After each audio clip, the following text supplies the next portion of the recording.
En 2003 descubrí una red de pornografía infantil en Quintana Roo. En la zona hotelera y en la zona más pobre de Cancún estaban vinculadas a través de un grupo de empresarios, senadores, gobernadores, que tenían una fascinación por la pedofilia y estaban dedicados a traer niñas de diferentes países. Una de las niñas fueron a denunciar y la autoridad lo que hizo fue llamarle al líder de esta banda de traficantes para avisarle que ya lo habían denunciado y él se fue a los Estados Unidos.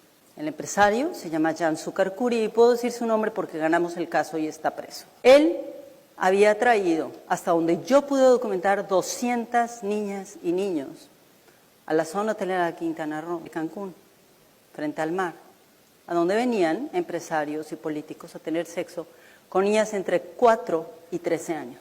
No solo eso, sino hacía pornografía infantil. 2003 fui directamente con las autoridades federales a preguntarles cómo podemos investigar una red de pornografía infantil que está comprando y vendiendo niñas a través de Internet. No, señora Cacho, es una exageración. Seguramente son unos cuantos niños, son pedófilos, pero pornografía infantil en México, ¿cómo cree? No.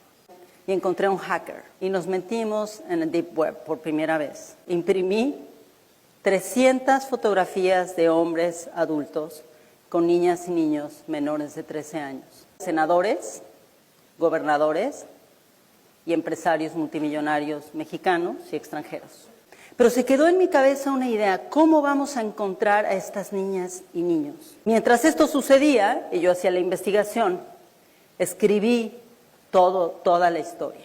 En ese entonces yo ya tenía 3 escoltas federales, porque ya había tenido 2 atentados y varias amenazas de muerte, y ya un abogado de Cancún me había puesto un arma en la cabeza por meterme en asuntos privados de su vida, cuando denunciamos que había intentado matar a su mujer.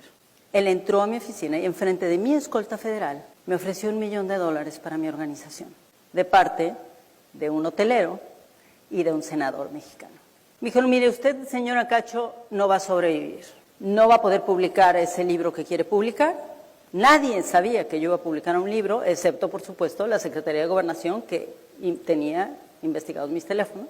Si usted acepta este dinero para ayudar a las pobrecitas víctimas que reciben su refugio, le vamos a ayudar a detener al líder de la banda de criminales. Unos meses después, entregué mi libro, Los demonios del Edén, a la editorial Penguin Random House. Y resulta que el nuevo secretario de Seguridad Pública Federal, el encargado de lo que ahora es la Policía Federal, Miguel Ángel Yunes Linares, mandó llamar por teléfono al director general de Random House en México y lo invitó a su oficina. Con hombres armados, le dijo que ese libro no podía ser publicado, porque él aparecía en el libro.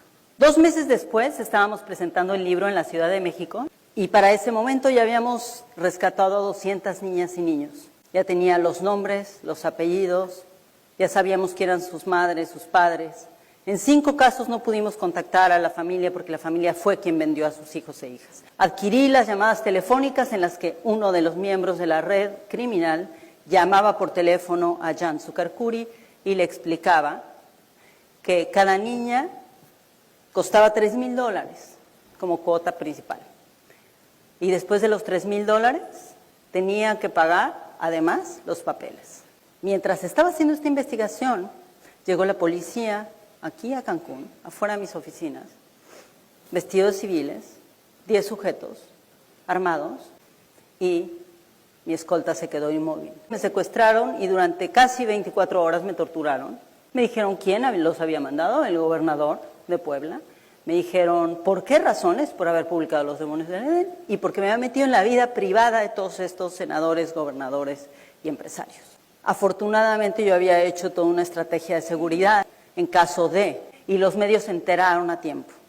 Entonces la policía que me secuestró se vio obligada a llevarme viva a Puebla en lugar de matarme en el camino como me habían prometido si yo no firmaba ahí mismo un documento diciendo que el contenido de mi investigación era absolutamente falso. Me metieron a la cárcel, salí de la cárcel y pasé 1 año firmando todos los días en la cárcel de Cancún por haber cometido el delito de difamar a un grupo de criminales que se dedicaban a la trata y explotación sexual comercial de niñas y niños. Pero no solo eso, era una red de extorsión, de lavado de dinero, de pornografía infantil, de trata de personas, de tráfico ilegal, cumplía con todos los paradigmas. Un año después gané el caso judicial, 12 años después estoy aquí parada frente a ustedes, después de haber ganado 7 casos judiciales y de haber logrado la sentencia, la primera sentencia histórica en América Latina, de un tratante de niñas y niños y de un productor de pornografía infantil, Jan Sucarcuri. Le dieron 118 años, es la sentencia más grande que ha habido en la historia de México y la primera por este tema. Tracé un mapa para entender cómo las mafias mexicanas estaban operando en Nigeria y en Japón y cómo las mafias japonesas operaban en Estados Unidos, en el Reino Unido. 143 países están investigados para ese libro. Tracé estas rutas y las seguí. Durante 5 años me tuve que disfrazar de monja para meterme en los lugares donde solamente dejan meterse a las mujeres religiosas, para poder documentar cuántos niños y niñas había dentro de los burdeles en la Ciudad de México. 134 niñas y niñas, solamente en una colonia de la Ciudad de México. La otra cosa que descubrí es quiénes son las agencias de viajes que facilitan esto y que saben perfectamente qué es lo que están facilitando. También descubrí que estas agencias de viajes trabajan con ciertos sindicatos de taxistas en diferentes países. Y cuando no son los sindicatos de taxistas, porque son VIPs los consumidores, entonces son empresas especializadas en transporte. Me fui a los Estados Unidos siguiendo una red de tratantes de Tlaxcala, que es uno de los estados de México que ustedes sabrán, produce y tiene una gran cantidad de tratantes de personas y tiene una red cultural de padrotes. Ellos, los tratantes, educan a sus hijos y sus hijos a sus hijos y sus sobrinos para que se conviertan en expertos explotadores y vendedores de niñas y niños, se casan con ellas, las llevan a Estados Unidos. Entrevisté a un chico que se había casado a los 26 años 17 veces.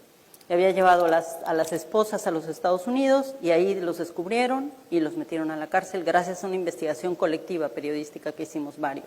Un día empecé a seguir a uno de estos jóvenes de Tlaxcala en Nueva York y me di cuenta lo que estaban haciendo. Tenía un grupo de 25 chicos y los 25 chicos iban cada uno con $500 a diferentes lugares a mandar remesas a México.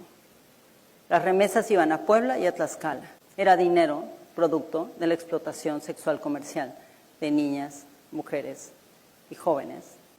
Yo no podría estar viva sin mis fuentes, no podría estar viva sin esos policías federales, sin esos agentes especializados de todo el mundo que han sido mis fuentes, que han confiado en mí, que me han enseñado todos los días cómo hacer mi trabajo mejor. Probablemente soy la que está contando la historia casi siempre, porque ellos están allá trabajando en sus países, en sus escritorios, o tras de su computadora, pero ahí están. Después de 12 libros sobre estos temas, después de 12 años de haber seguido este caso contra el gobierno mexicano y todos los agentes, incluidos 2 expresidentes vinculados con la trata de personas, el lavado de dinero y la protección de la delincuencia organizada, ganamos.